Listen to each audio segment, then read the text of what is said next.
There's a captivating dream that one day humanity will colonize the entire solar system. We'll have cloud cities on Venus, moon holidays, asteroid mining operations, as well as fantastic cavernous architecture on Mars, which is unconstrained by the strength of Earth's gravitational field. Before we can make this dream a reality, though, we first have to work out how we're going to be feeding the thousands of Martians and Venusians who will be living hundreds of millions of miles away from Earth, on planets with toxic soil and under extreme temperatures, pressures, and fluctuating solar radiation. So how are we going to feed everyone? I think one of the most exciting possibilities will be to use plants for food and oxygen generation, coupled with mushrooms, bacteria, and other organisms that are able to break down human waste to produce nutrients for the plants to use, so as to create a closed-loop, self-sustaining system. In this episode of the podcast, I speak with Daniel Schubert from the German Aerospace Center. Daniel is a leader of the Eden Initiative, which is a project to develop bioregenerative life support systems for use in hostile and alien environments. We discuss building trial greenhouse systems in Antarctica, the unexpected challenges of growing plants in extreme environments, building economically viable space colonies, the value of space exploration, future plans for spacefaring systems, environmental destruction, and the future of humanity. I hope you enjoy. Escaped Sapiens. So recently in the news, there's been quite a lot of interest in SpaceX, for example, rocket development, that sort of thing. But it seems, at least in the media, there's less interest when it comes to life support systems and what actually happens once we land and once we are trying to set up some sort of presence, more permanent presence. And that sort of mirrors what happened in the moon landings as well, because people were fixed to the screens. There was huge interest in the actual landings, but as soon as people landed, sort of interest and funding dried up, and we never set up a full presence on the moon, right? So it's sort of like going to Rome or Paris and just ticking it off your box without visiting the Colosseum or the Eiffel Tower. So the first thing I'm sort of curious about is, why do you think it is that we have this skewed interest when it comes to the actual transit? And how did you become interested in life support systems specifically? Me personally, you mean? Yeah. Well, this already happens when I was 10 years old, and I was on a flea market, and I saw an old magazine, or it was at that time it was not so old, and it was showing the Biosphere 2 project. I don't know if you've heard about the Biosphere 2 project, and I was really fascinated seeing those biospheres, those biomes on another planet. It was just a rendering, an artist's impression, but I was really completely drawn away by having this small, closed and enclosed natural habitat, basically, where with a lake and trees and everything. So I was totally blown away by that, and that actually, this idea was in my mind for a long time, and then I studied, of course, became an aerospace engineer, and then I revisit this idea, like, what do we do when we are on another planet, when we are on Mars or on Moon? And I'm not talking about this Apollo style missions, like where touchdown, do some research, and then 3 days later you fly back. Like really a settlement, when you have exchanging crews, people are on the surface living there, and then you really have to think about how do you provide them resources like water, oxygen, and so on and so on. And that's where I came in, where I said, let's try to do that with a greenhouse system, and try to provide them all the necessary resources that they need with a combined, let's say, a biological system. Why? So until now, of course, the life support systems that have been in place have all been mechanical or electrical or chemical. Why is it that now people are starting to switch to this idea of these life support systems that are closed, that involve animals? And is it that the technology is there, or is it that the missions are just different? Like, now we're really thinking about colonization. Yeah, it's not really that it started now. It has already started decades ago. I mean, biological life support systems are in the engineer's mind for 50, 60 years already. I mean, it's not really a new thing. And well, the thing is, because we always looked at mission scenarios, let's say in low Earth orbit, like the International Space Station, which is really like only 450 kilometers in orbit. So that's really near. But we are now starting to think about long duration spaceflight missions, like going to Moon, staying there, going to Mars, even more further away. And there, the idea about resources and resupply becoming more and more, let's say, essential. And that's why the idea comes more to the idea, okay, are we doing this with physical chemical life support systems, or are we doing this with biological life support systems? And it seems to be that we will have most likely both. So we will have a hybrid system. We will have physical chemical systems as a backbone if something goes wrong, as a backup, so to say. And then we have on top the biological system. So a redundancy will be there, of course. But so what's the state of the art? So if you look at the International Space Station, for instance, they're doing water recycling, right? What else are they? How closed loop is that system, and how wasteful is it compared to what you want to produce?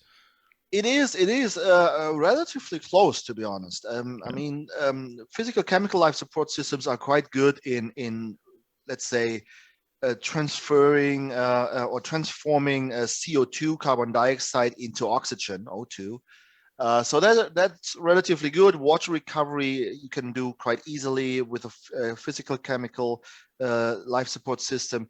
So urine processing, like all the wastewater streams, are also relatively good organized by the systems that you have on the space station.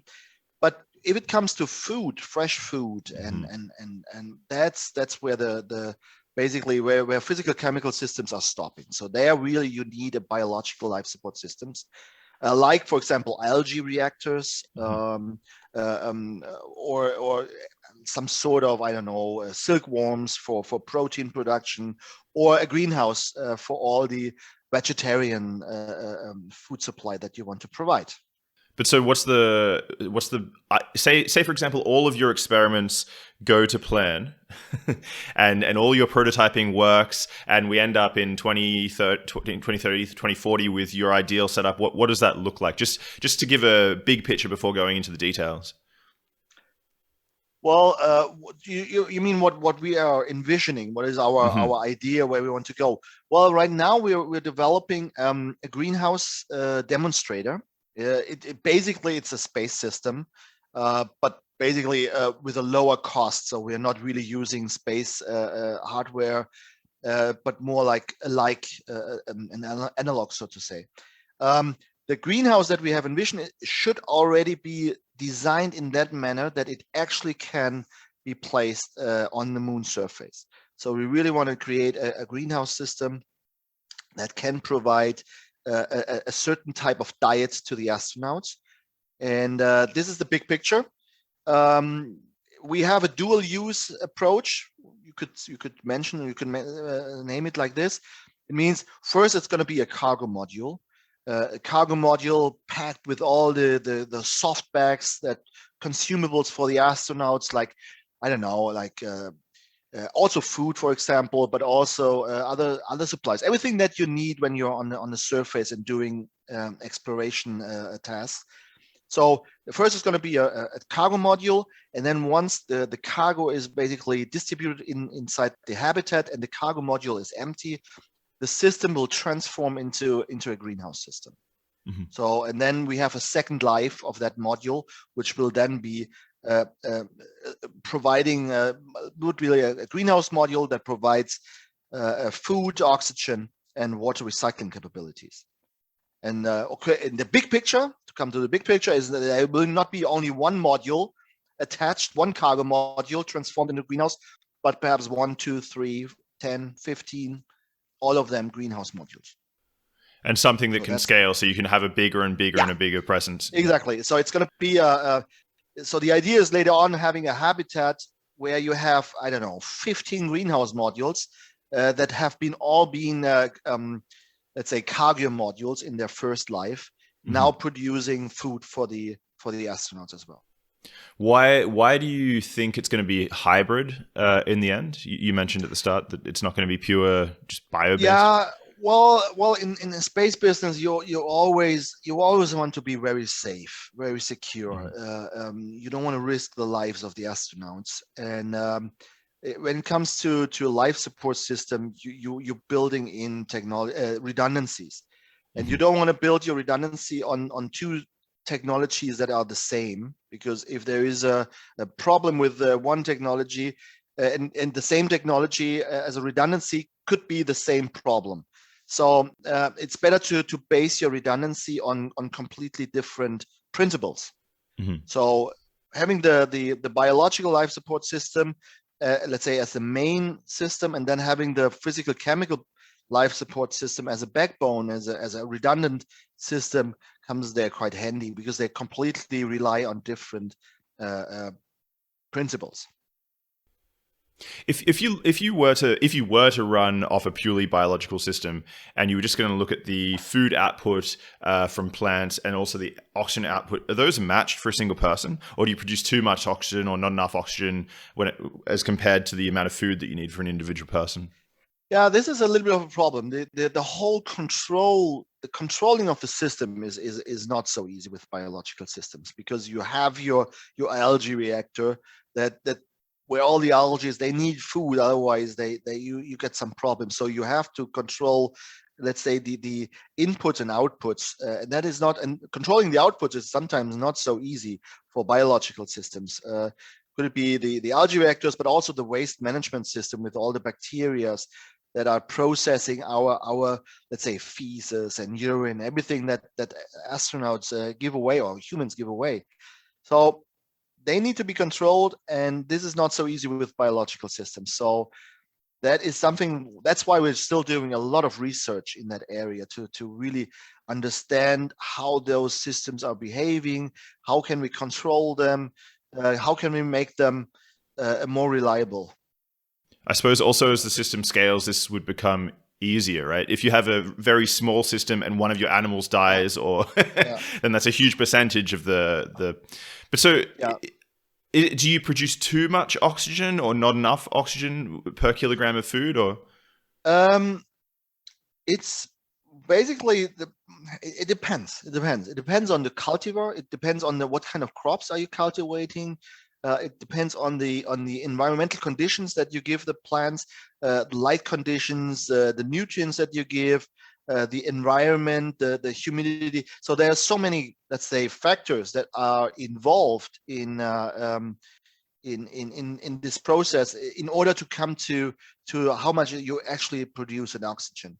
If you're basically consider a small greenhouse, like one that we're considering for, let's say, an early mission type, like I would envision this for the next 20 years, for example. So relatively small habitat, very small greenhouse system, only producing fresh vegetables. We call them pick and eat. So you can really pick them and you eat them directly without post-processing. If you consider those types of greenhouse systems, they will not be able to produce enough oxygen for the crew. So here you really need to have, let's say, a physical chemical system that works together with the greenhouse system, buffering the output of the greenhouse system and vice versa. So since the physical chemical system you can control quite easily by switching on off or doing other measurements, the physical chemical system will always look at the biological system and will basically add up or go down with the production depending on the biological life support system or the greenhouse in that sense.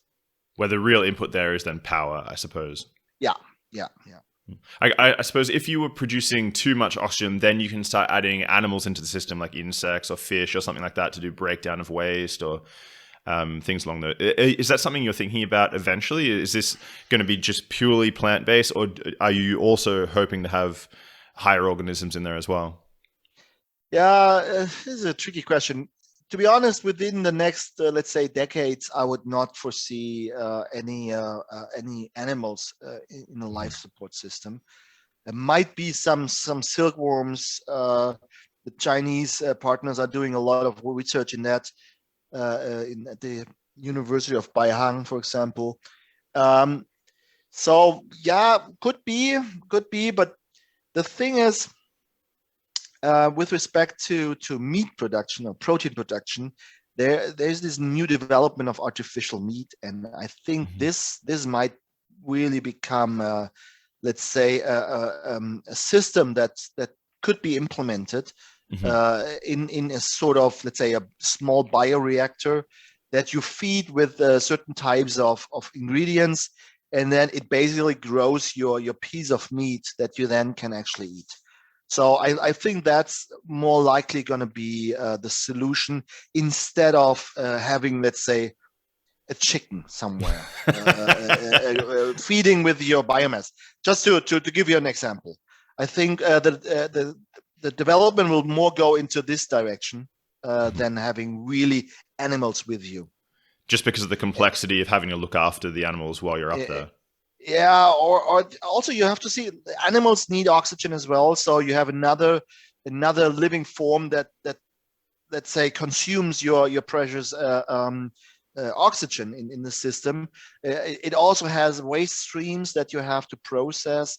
Okay, you can feed, let's say, the inedible biomass of your greenhouse to the livestock, but I don't know. It's really far-fetched. We should be very careful envisioning it. Let's say it this way: first, let's get the greenhouse up and running, and then we can think about something else.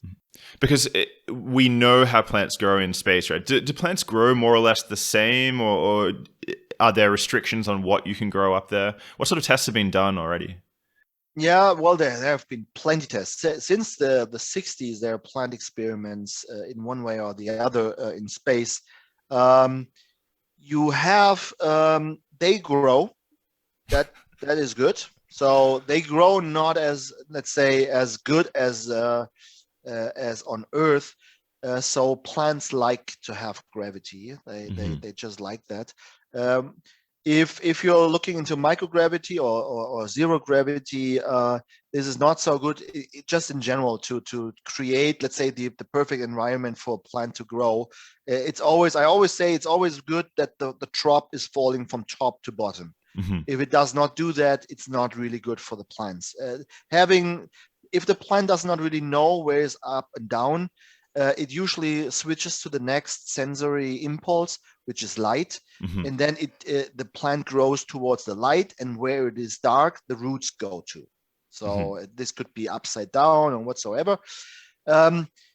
What we consider in our research group here at the German Aerospace Center is we only look at planetary greenhouse systems. So transit or greenhouse systems that could be implemented in a spacecraft that goes from Earth to Mars, for example. We don't look into this because we say microgravity is difficult to manage.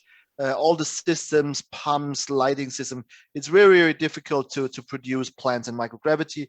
So we really consider Moon and Mars, where you have low gravity, less gravity than on Earth, but you still have, the drop still falls from top to bottom. So that's good. And the assumption is that, I mean, we probably have no tests on the moon, right, when it comes to growing plants. So no. I imagine that it's just an assumption at this point that that'll be they'll perform somewhere in between how they do in microgravity and on Earth. Yeah. So there have been a small test by the Chinese space agency a couple of years ago with respect to growing plants on the moon surface. But as far as I know, it was not successful, that experiment, as far as I know. Yeah. But that's not worrying because it's just one small. Yeah. So what you're using aeroponics, right? So that's where you spray the roots with some sort of feedstock on a routine basis. What is that?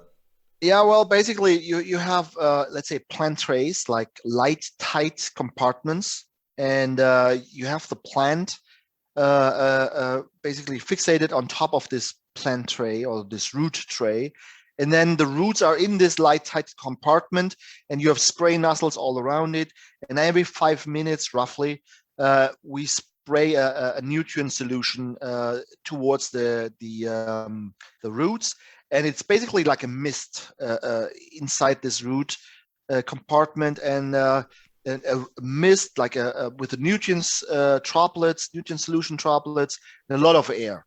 And this is very, very, very beneficial for the roots and for the environment of the roots, because it can also take up oxygen. So it's really a very perfect environment, and that's that's what you call the soilless cultivation principle, aeroponics. Does the technology already exist to take human waste and the biomass waste from the plants themselves and turn it into the feedstock in those sort of systems, or does that also need to be developed before you can implement a closed loop solution? So there are a couple of physical chemical systems to like incineration, for example, where you just burn up everything at high temperatures and pressures. But there's also the possibility to biological decompose the bio waste that you have in order to produce new nutrient solution that you can then give to the plants. There are a couple of developments. You have bacteria bioreactors that can do that. There are trickling down filters where you have lava rocks in a tube, and you just let it circulate through that. And then on the surface of those lava rocks, there are a lot of communities of different types of bacteria, and they decompose basically your bio waste stream. Could be urine, feces, leftovers from meals, inedible biomass shredded down. So all different types. And that solution that comes down, you can basically give to the plants as a nutrient solution. There are a couple of challenges, of course. For example, the solution is way too salty. So we have to find a way to get out the salt, because we humans eat way too much salt. And that is something you have to get out of this nutrient solution. So people at DL are working on that. Not my group, but at the Institute of Biomedical Issues. That's a Russian one, of aerospace medicine. Sorry, they work on that. I guess a simple solution would just be feed people less salt. But in space, your sense of taste is actually worse, right? So that's probably not preferred by the astronauts. No, so they take a lot of salt and a lot of Tabasco to actually taste something. Yeah, it will hopefully be a little bit better on the moon and on Mars, where you have some sort of gravity. So it might be that your taste on the moon is a little bit better than in space. But that is something we have to, I don't know, could ask some of the Apollo astronauts how that was, but we have to see it on long term. I mean, look, all our experience that we have on being on another planet or another moon or whatsoever is basically limited to a couple of days. That's it. Like from lessons learned. So it's really time that we are spending more than a couple of days on a surface to get much more experience on how the actual life is going to be on another planet, like from all different aspects, like, for example, how to grow plants or how the food will really taste there. I guess this is why you started off by doing analog systems, right? You started off by designing and building these systems in the Antarctic, right? Exactly. What do you? So one thing I was a bit curious about is when you actually have your greenhouse built, whether it's in Antarctica or whether it's in Germany, say inside, like the actual environment that you're making is the same. So I'm guessing in those analog systems, how the plants grow is not the primary interest; it's more the system that you're looking at. So what can't you test in Germany that you need to go to Antarctica for? Exactly. So as you might know, so we went with our greenhouse system to the Neumeier Station 3, which is the German research station in Antarctica. So Germany has one station in Antarctica, and that's Neumeier 3. And that's like a typical question. Why you don't just test all your stuff in the backyard of your institute? Why the burden to go to Antarctica? You did that as well, right? We did that as well. Yes, we had a half a year testing phase in our lab in front of the institute. So we did that as well. And then when we were sure that everything worked, we brought it to Antarctica. Now the thing is, we wanted to see not only how the system reacts to an extreme environment, but also how humans in the loop are there. So you have your system. We wanted to test how is it to grow in an extreme environment like Antarctica, foods like our vegetables that we have foreseen. We wanted to see how do the systems perform? How much crew time do you actually need to basically produce those types of crops? So that was important. Of course, all the different systems we looked at to like how is the air management system is running, the nutrient delivery system, light system. So all the different systems were investigated, and then we wanted to look at what's the impact of fresh crops towards an isolated crew like in Antarctica.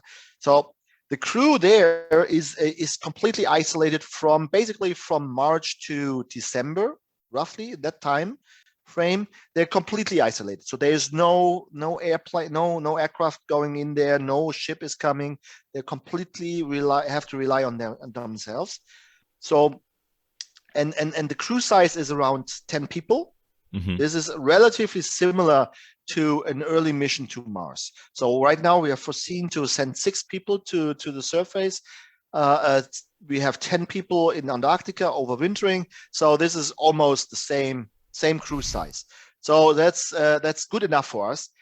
And then all those harsh environments, you have a complete darkness for a couple of weeks. You have temperatures that can go down to minus 50 degrees Celsius. So it's really, really cold, snowstorms, whiteouts. So it's really a complete extreme environment. They are completely isolated. And what you cannot at all simulate here in Bremen, where our institute is located, it's real. It's an actually life-threatening situation. I was there when we built up the system, and when they gave us a small fire course introduction at the beginning, and they said, guys, also the station leader said, if it's burning, it burns until you put out the fire. There is no fireman coming. There is no first aid coming. There is no helicopter coming. It burns until you do something. So you have to take care. You have to take care about the whole situation. So this was really like the first time when we said, okay, there is no police coming, no firefighters. You're really on your own. This is something that you cannot simulate here in Germany or in Europe in general. And it's getting even further now when they're isolated. It's even more extreme, because then even no plane, even if somebody gets hurt at the Neumayer station, they have a surgeon, they have an ICU there, so they cut you open. There's the station leader is a surgeon. He will cut you open. He will do surgery on you. So that's how extreme it is, and that's what we wanted to simulate, and then to see how plants are interacting, or what kind of impact does a greenhouse system have towards an isolated crew. What does it say, for example, the Neumayer, the German research station, burnt to the ground and you couldn't save it?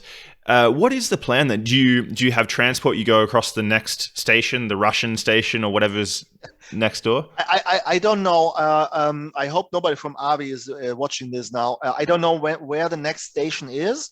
I think it's roughly 700 kilometers away, as far as I know. So quite far. I thought you landed at the Russian state. I was reading up on your that's trip. even a couple of thousand kilometers away. Oh, I see. So okay. Yeah. So first you land on the Russian station, but I think the next, I don't know where the next station is. Well, but just to give you an so there is it says Neumayer 3. So there were Neumayer 1 and 2, and there are a couple of containers left from the Neumayer 2 station. And they have built, I think, a couple of kilometers away from the Neumayer Station 3, they have built, let's say, an alpha base. So there are like, I think, I've never visited it. I only heard about that.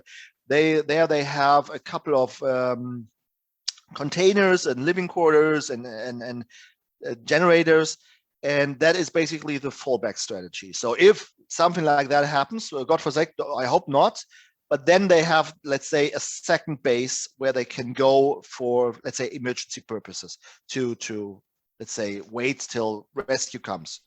I guess you could have also gone and hidden in your greenhouse. You could you could do that. The only thing is the greenhouse is connected to the station. So For if the the power power. goes off, then the greenhouse is doomed. For those who are watching, I'll put up some pictures of the greenhouse. It's on stilts. Why do you put them on stilts? Is that so that it doesn't melt into the? Because you're out on the sea ice, No, right? no. We are on the sea ice. That's correct. No, the reason is quite. It's logic. We have every year we have around 2 to 3 meters of new snow in Antarctica, where the station is located, and this snow is not going away. It stays there, and the next year you have another 3 meters of new snow on top of that. So what the platform actually is doing, it actually can moves up. So so every year, everything, even the station, has to go up by 3 meters every year. If it does not do that, after a couple of years, it will be buried under snow. Do the So that's the stilts reason. extend or they move up No, themselves? it's a funny question because I always ask how they do that. It's very simple. So you have those 4 pillars, and they always put another sticks on it, like 1.5 meter metal pillars. On top of that, they screw them together. So and then they lift basically the whole platform higher, Yeah. and then it's good for another year. But they have to do that every year. So every year the platform has to be lifted up by 3 meters. You know what I mean? So you have the 4 pillars, you put 4 sticks on it, the same fashion, Yeah. and then you move. So basically after 10, 15, 20 years, you have like 30 meters of metal pillars in the snow. Then you're very sturdy. Yeah, exactly. Does the sea ice And sheet? they leave that. Yeah. Does it also move out as well? Does the sea Yeah, ice? yeah. Okay, so the whole station is moving. Moving Okay. towards the sea ice. I don't know when it will be reaching the sea ice, but I think before that, the station has to be built down again, which will happen. So it will be built down again. And that happens with the Neumayer because that's a huge station, right? As It well. is. It is. It is a huge station. Yeah. No. The whole, and that has to do something with the Antarctic Treaty that all the nations in the world have signed, or most of them, is that whatever you build up in Antarctica, you have to build down again when you leave or when you do something else. So do they have big cranes? How did you get the greenhouse onto sea ice to start with? Well, we had a ship basically coming from Cape Town. It was a South African research vessel, the Agalis 2, and they basically transported the 2 containers on the sea ice. And we came with our piston bullies, and then we moved it basically to the station, and then we started the building up phase. But I mean, did you lift it up onto the stilts with a crane, or you just have all 9 of you? I mean, this thing's heavy, right? They have cranes. Yeah, 10 tons or something. Yeah. Yeah. They have cranes there that they use for lifting heavy things. They have all different types of heavy machinery there. So yeah. So did you have special training? Did you learn how to do the firefighting and first aid, and did you have to shoot a penguin or what? You know? No. I not me, but all the overwinterers, they have to do that. So those people, this crew of 9 or 10 people, they actually got the special treatment with the courses and firefighting course, first aid, survival training in the Alps. So they have the whole thing. So as a private citizen, I can't just go there, even if I have billions of dollars. I still need to take the training. How much does it cost to go to overwinter? Well, actually, it's not. That's true. The station is. It's not for civilians. It's basically you need to have a research. You have to submit a research proposal to actually go to the station. So you cannot go as a private person. That is not possible. It is quite expensive. Oh, well, it's relative. You have to fly to Cape Town, then from Cape Town to the Russian station with an Illusion aircraft, and then from there with smaller machines to the station. So it's quite a journey it can take up to 10, 15 days to actually go to Antarctica, because you have to wait for the right weather conditions. So that if there is a storm, you just have to wait until the storm is over. That can sometimes take a couple of days. So it really can take up a couple of days, up to weeks to actually reach the station. And how did the German and the Russian stations compare? Did you get a chance to explore both? Yeah. Actually, on my last trip to Antarctica, on my way out, we were stuck in at the Russian station for 7 days. So I lived then. I was lucky because there is a runway, which is just a couple of containers and the actual airplane and the tower. And then a couple of kilometers away, there's the actual research station, which is in an oasis. It's really like a small basin where surprisingly there is even a water lake and stones. So it's interesting. That's where the Russian station is, and I had the luck to stay there, but it was funny. We had no shower for 7 days. We were just living there. On the last day out, they get us into a sauna, a Russian sauna, so we could wash again before we went into civilization again. But that was interesting. Russian station is interesting experience. You were more smelly there than No, not we were smelly, more than the Russians, because they had their shower. Now it is an extreme environment. You have to say that it's really an extreme environment. So what were you able to produce? So your station, you set it up, and you set it up some distance away, right, from the Neumeier, 400 meters or something like this. Yeah. And you had someone there who was it a student who was producing the food? When? As in because you went there to set up the station, right, and then someone remained. Yeah. Well, one of my colleagues was staying there and overwintering there in the first mission. That was the first year, the first initial year, basically. Some of our team stayed there. The following years, we had 2 so-called Delta missions where the overwinterers, so there was nobody from us there, but the overwinterers who were there, they basically organized the production of the greenhouse, the production of food. Remotely controlled by us from the mission control center that we have here in Bremen. And the 4th mission, which we are now in, we have again a scientist there, which is Jess Bunchek from NASA, Kennedy Space Center. And she's overwintering right now and is actually doing the operation there in the container. Is this the first time ever that a station has had year-round greens? Locally produced and to the quantity that you're able to produce? Yeah. They had no green stuff before that. So you're popular? Well, they like it. Let's say this way. As far as I have heard, they welcome the fresh production. We have plans to pump up everything. So we want to create perhaps a greenhouse system inside the station, as let's say as a successor of the Eden ISS greenhouse. So we are. I think they have seen the benefits of producing fresh crops inside the station. I mean, you have to see it on contrary. How was it solved before that? We flew in let's say lettuce and cucumbers from Cape Town, which is also not really that sustainable. To fly basically thousands of kilometers to supply, and of course the freshness is also going down every day. And as you have heard, so sometimes it takes a couple of days, perhaps sometimes weeks, to actually reach the station.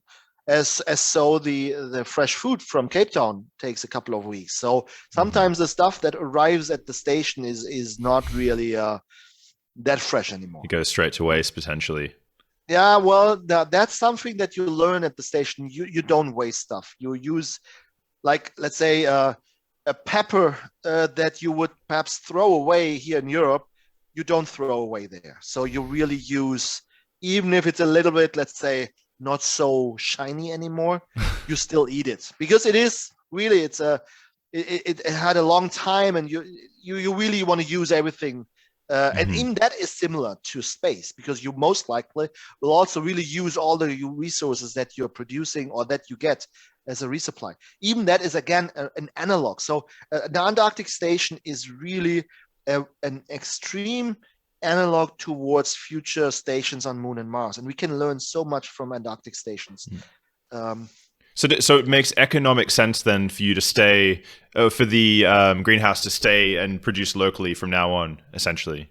Well, perhaps not completely, perhaps not 100% diet. I mean, that's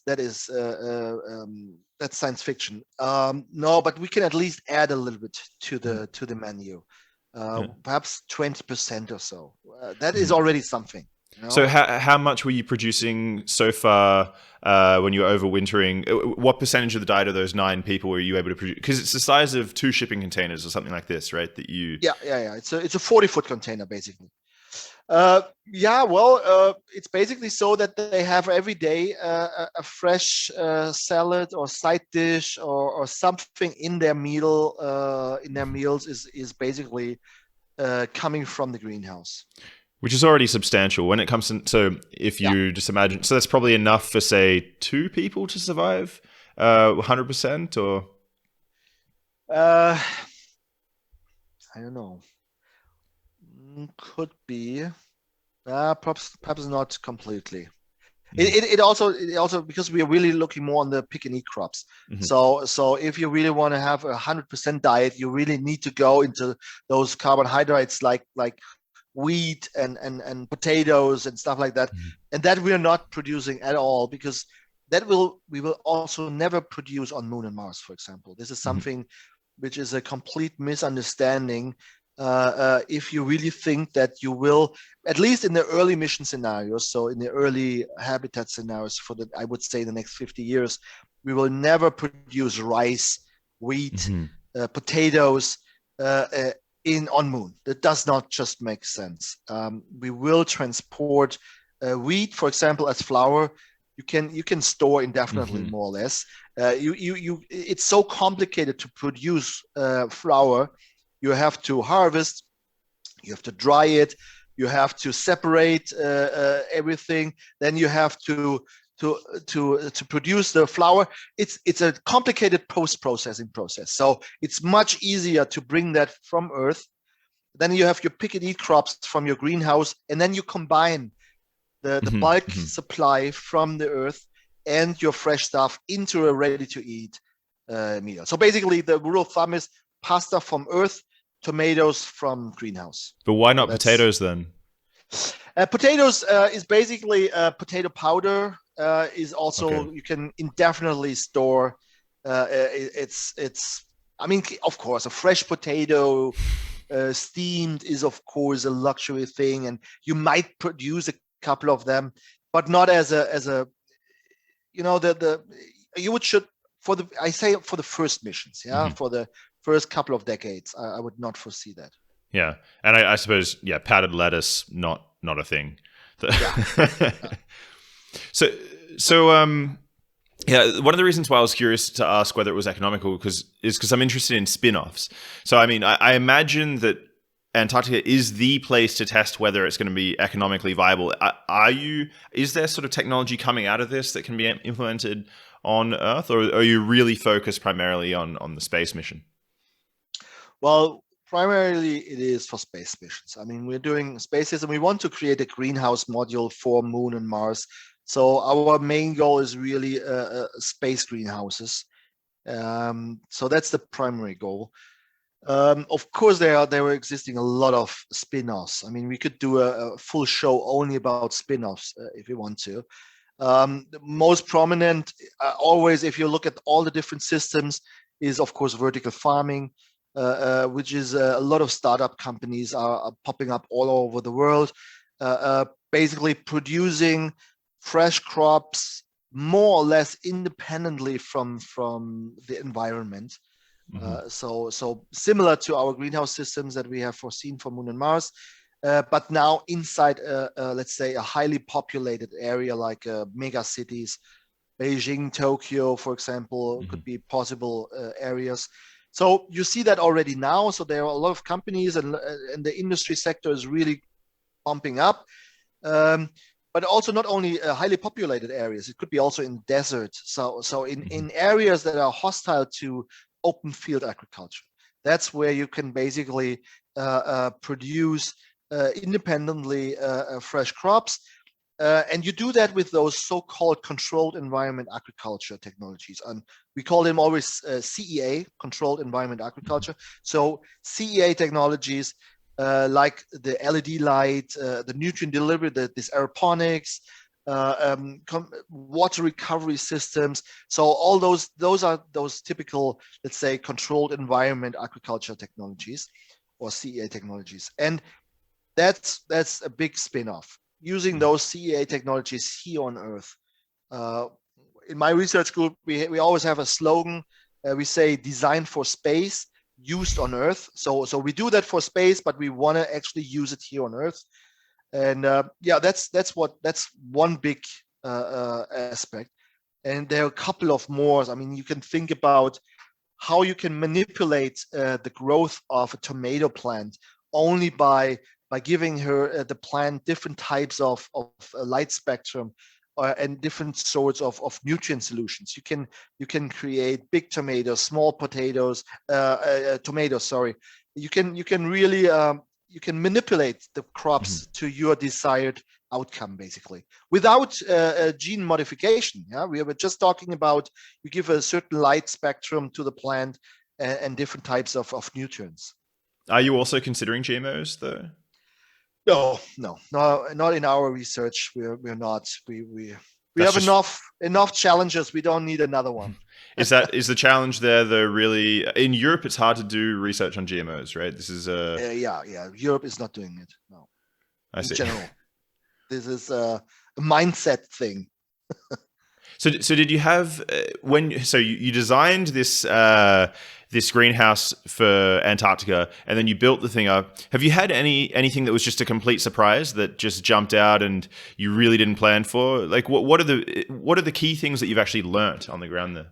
Oh, also, there's a full document about this, lessons learned from Antarctica. One thing that I always like, and it has almost a philosophical approach to it, is we that could be a quick story. So we started our nutrient solution tank in when we ramped up the greenhouse at the beginning. We put in the small crops.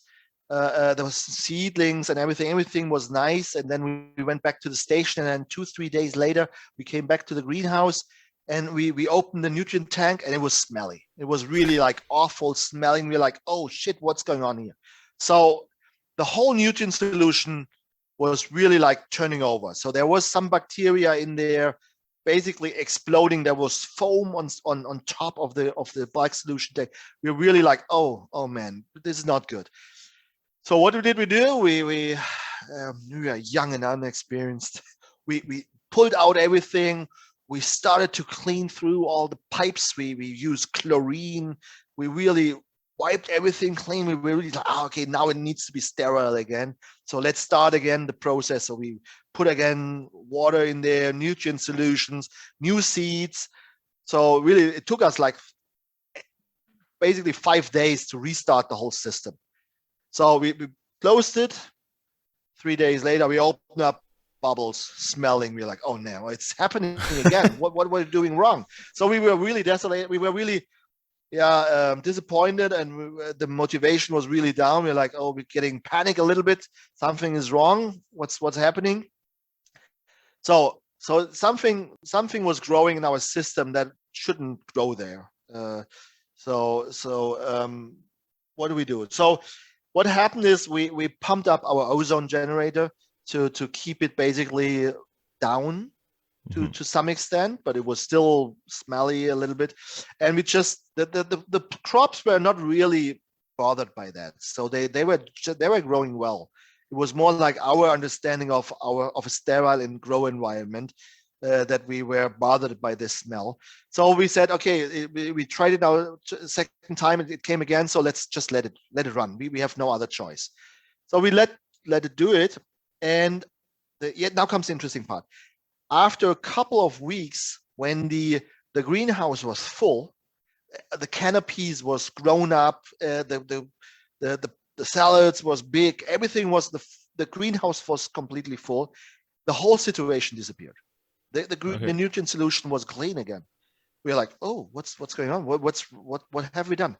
So our we have not really completely understood what happened, but what we think what happened is that something like a biome was building up, like an ecosystem of different types of bacteria competing with each other, so that not one bacteria can explode the whole system like we had at the beginning when it was very sterile. Then we had all those different roots, the root zones of all the different crops, and the crops were also, let's say, counteracting towards the bacteria. They had their own biological mechanisms to counteract certain types of pathogens. So there was really like an ecosystem slowly building up, and that was stable, and that actually healed this, let's say, smelly situation. So lessons learned: don't think that you can do it sterile. You have to live with dirt, and you have to learn. You should not try to make it sterile and clean. You should learn to live with that there are a lot of other microorganisms that are in your system, and if there is some dirt or some spores and some fungus somewhere, that's fine. This is biology. It's not really a big issue. It might still be pretty terrifying in space, though, when you're starting up to begin with. Yeah, I know. But I think when we start with our biological systems, we have to live with that. We have to come up with the solutions or a mindset to scope with that. I know, for example, if they find a fungus on the ISS, it's like alarm 1, because they're right. A bacteria can grow up to 40 times faster than on Earth. So yes, really? That is true. Yeah, that's why. It has to do with zero gravity. Somehow this can basically accelerate the reproduction growth rate. So that's a reason why they're really keep it, and of course microgravity. You don't want to have spores floating around the ISS. This is not really a nice thing.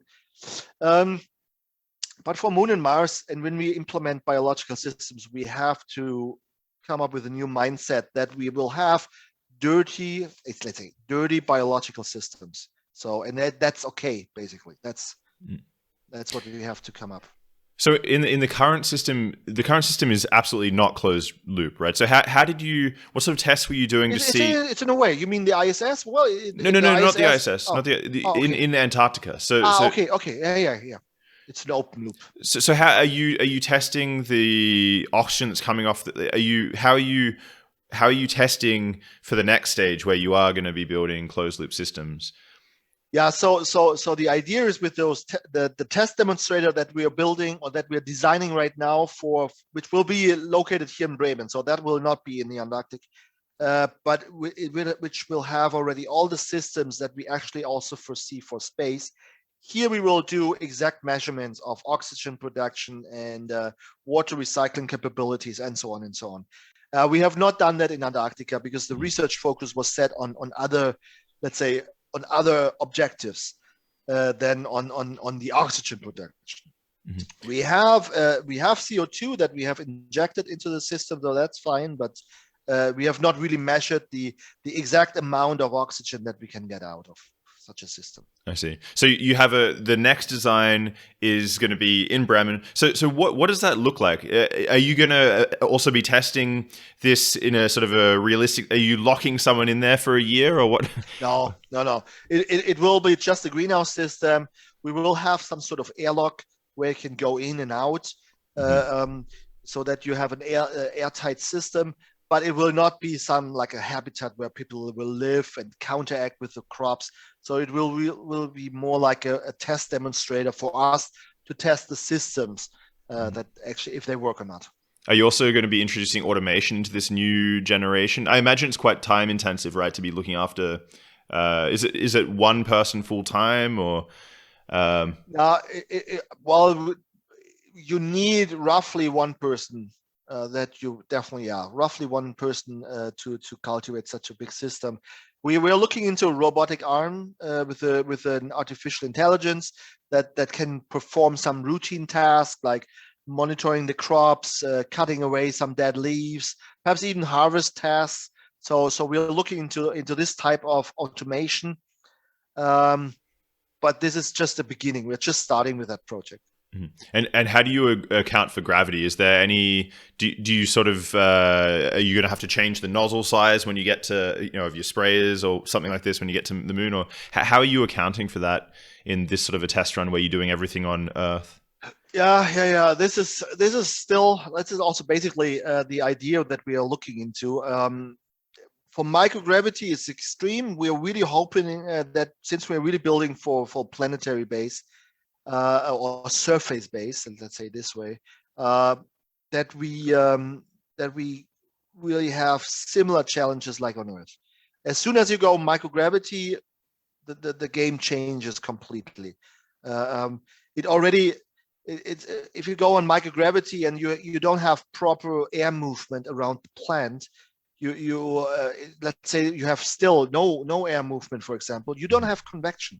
So the leaf, if you consider my plant as a leaf, and on the bottom there are those stomata openings where the leaf is basically exhaling the oxygen that it produces, and if there is no air movement, you have like an air bubble around the leaf with complete pure oxygen.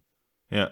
But it also the plant also needs CO2, which it also takes up through the same hole on the bottom. But the CO2 cannot reach anymore to the stomata opening because there's this oxygen bubble around the leaf.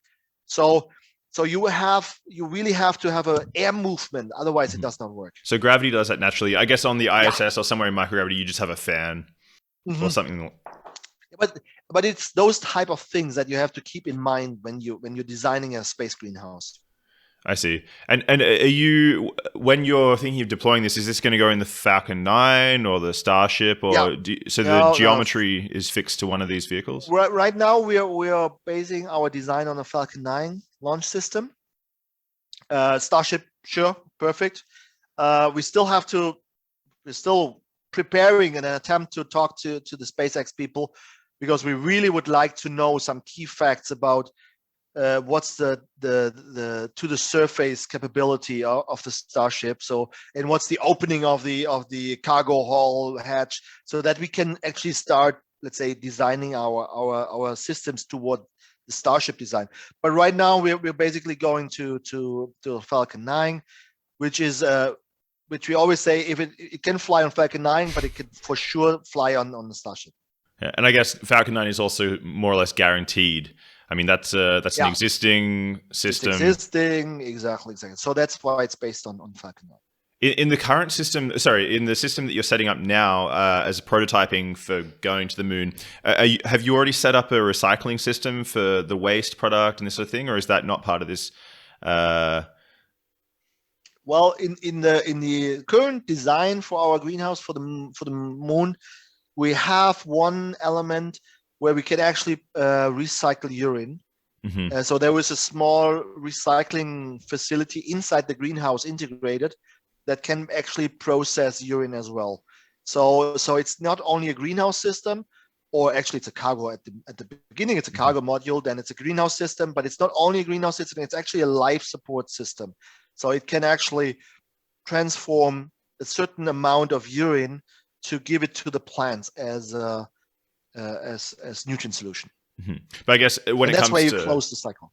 Mm-hmm. Yeah. But so like for when it comes to phosphorus and nitrogen, these things, I guess when it comes to the feedstock for the plants, that's also something that can be sent in powdered form, and then you just mix it with water, and so it's not a big.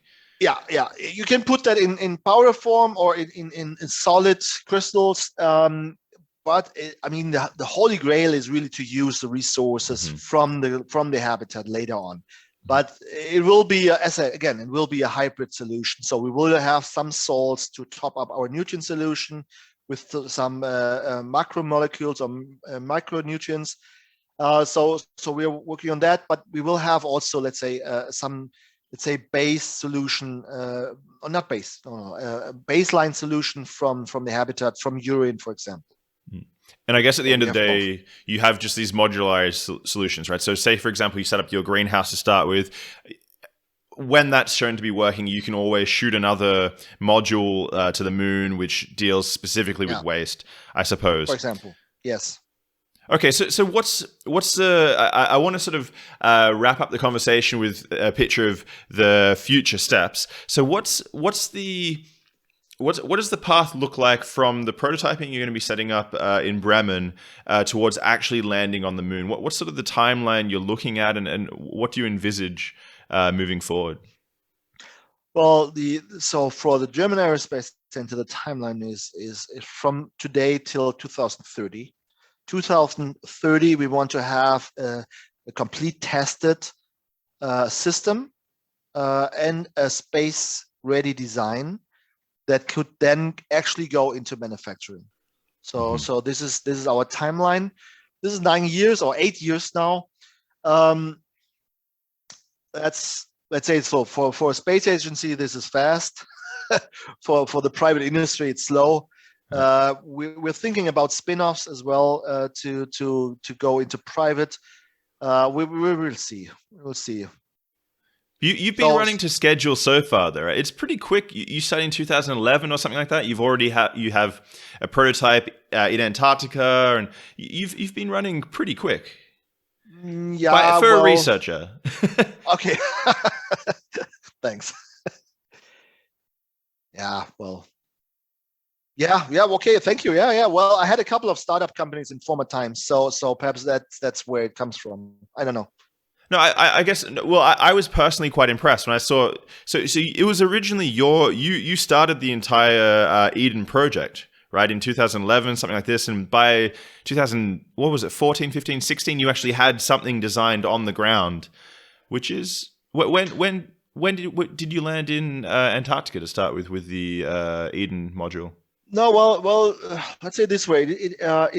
So we started I started the research group in 2011. That is correct. And then relatively soon after that, we met some great people. Like, first of all, former students of mine joined the group who were really enthusiastic and highly motivated.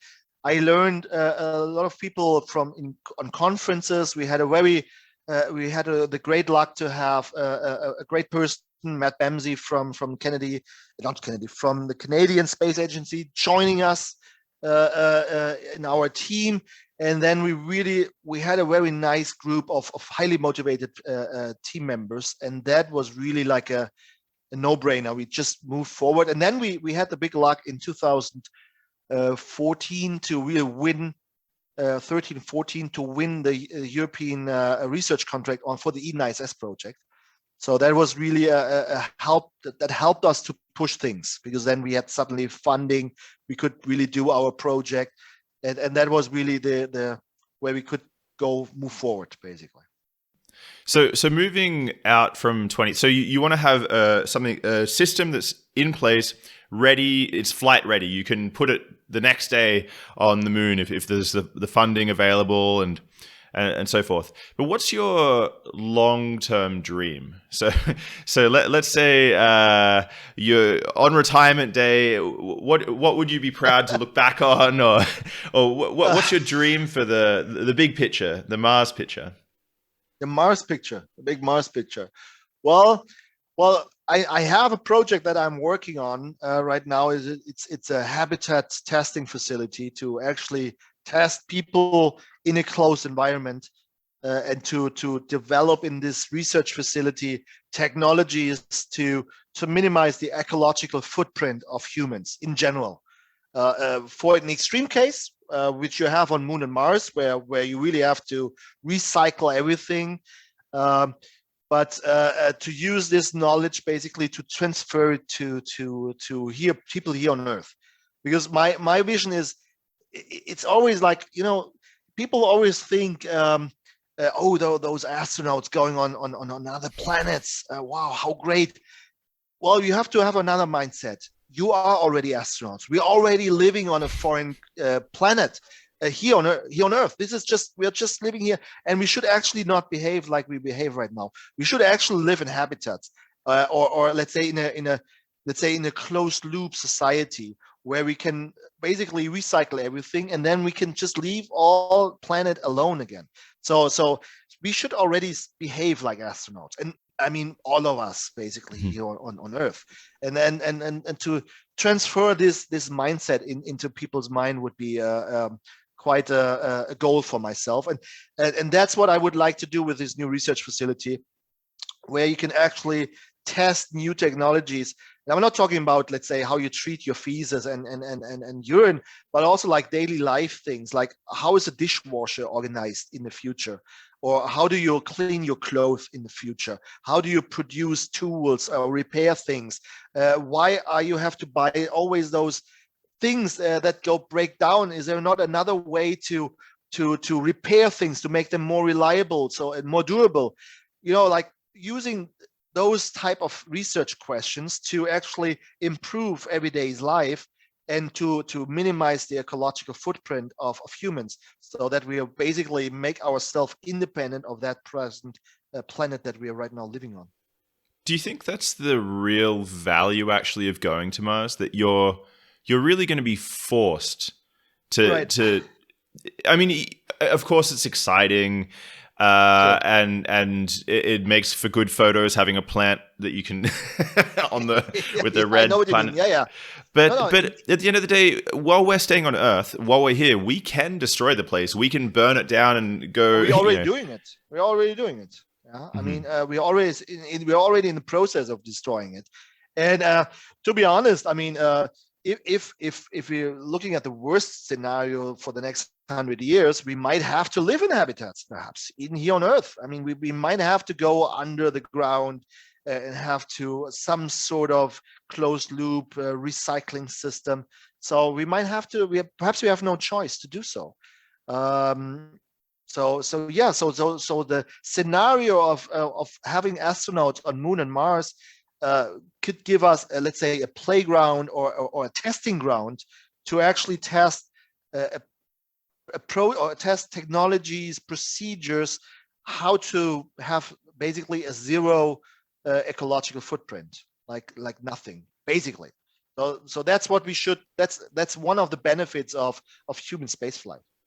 Do you think there's an economic picture as well? I mean, so obviously there's people like Elon Musk who are building the rockets and who are trying, maybe you have some satellites that deliver internet or something like this for the economic picture. But is there an economic picture that you have where you think you could make a self-sustained base on Mars, or do you think this is something that we're always going to be, it's just going to be a sink, an economic sink?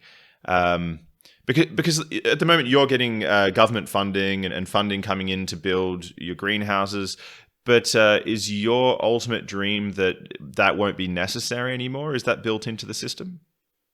You mean by not necessarily going private, or what I mean is the whole idea eventually that you're going to be completely separate from any sort of you're autonomous. So you have these closed loop systems that are completely autonomous. But not only that, you're economically viable. You actually are producing a product that sustains the colony and so that you can grow and actually have a real presence on Mars. Mm-hmm. Do you have any ideas along these lines?